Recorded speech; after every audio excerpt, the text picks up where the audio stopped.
माननीय विधायक सुरेंद्र चौरसिया जी। हूँ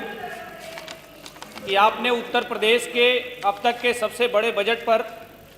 मुझे बोलने का अवसर दिया। जो बजट वित्त मंत्री जी ने पेश किया है, ये माननीय प्रधानमंत्री नरेंद्र मोदी जी की जो विकसित राष्ट्र की संकल्पना है, उस संकल्पना को भी पूरा करने वाला बजट है। इस बजट में जहाँ पर उत्तर प्रदेश की विकास की आधारशिला है, वहीं पर जब हम कुंभ को देखते हैं, जो प्रयागराज में आयोजित कुंभ है, जहां आस्था,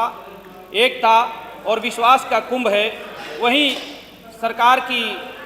सुव्यवस्थित व्यवस्था में हजारों श्रमिकों के खून पसीने की जो महक है, हजारों पुलिसकर्मियों की जो मेहनत है,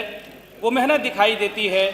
मैं माननीय अध्यक्ष जी का आभार प्रकट करना चाहता हूं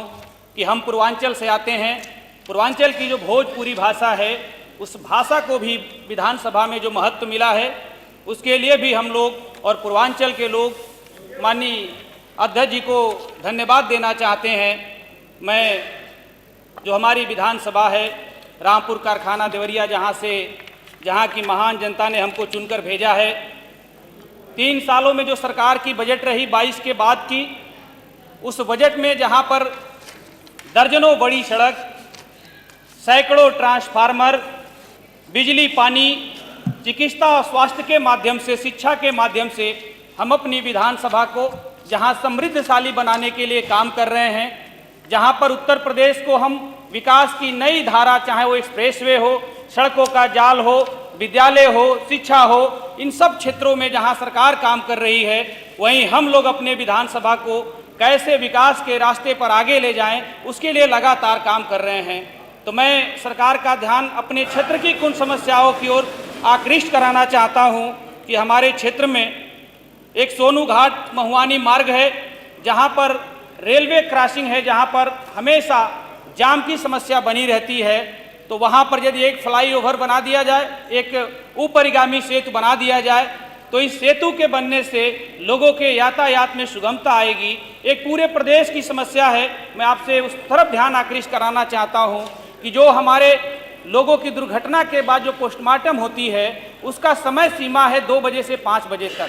कई दुर्घटनाएं ऐसी हो जाती हैं जिसमें समय ज़्यादा हो जाता है और पोस्टमार्टम नहीं हो पाता। तो मैं सरकार का ध्यान आकृष्ट कराना चाहता हूं कि आधुनिक भारत के हिसाब से, इस बदलते उत्तर प्रदेश के हिसाब से, उसके समय में भी परिवर्तन करने की ज़रूरत है। मैं अपने क्षेत्र की कुछ जातियों के बारे में आपका ध्यान आकृष्ट कराना चाहता हूं कि हमारे क्षेत्र में गोंड, एक तुरहा और तुरहिया जाति है, दोनों एक ही जाति से आती है। जो धनगर समाज हैं, जो खरवार समाज हैं, उनकी जो जाति प्रमाण पत्र बनाने की अलग अलग तहसीलों में अलग अलग जो व्यवस्था है, सरकार ने उन्हें जब सूचित कर दिया, तो इन सब की समस्याओं का, इन सब की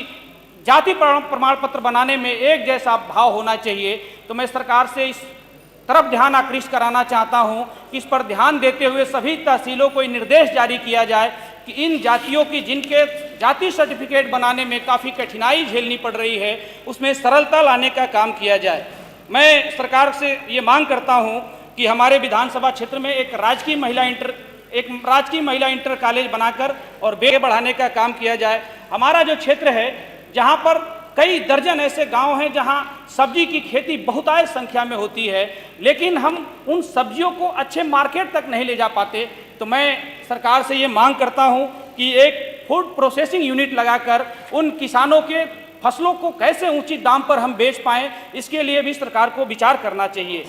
मैं सरकार को इतनी अच्छी बजट लाने के लिए, जो उत्तर प्रदेश के विकास के लिए, जो उत्तर प्रदेश के नौजवानों के विकास के लिए, जो उत्तर प्रदेश के बदलते उत्तर प्रदेश को विकसित राष्ट्र की मूल धारा में लाने के लिए जो लाई गई है, मैं उसका समर्थन करते हुए अपने क्षेत्र की जो जन समस्याओं पर आपका ध्यान आकृष्ट कराया हूं, उसको भी पूरा कराने हेतु जो हम 3 सालों में अपनी विधानसभा में एक विकास का नया कीर्तिमान स्थापित कर हम विधानसभा को जो समृद्धशाली बनाने के रास्ते पर काम कर रहे हैं, आपके माध्यम से वो विधानसभा और विकसित राष्ट्र की संकल्पना को पूरा कर पाए, इसके लिए उन बिंदुओं पर विशेष ध्यान देना बहुत ही जरूरी है। बहुत बहुत धन्यवाद। धन्यवाद विधायक जी, धन्यवाद।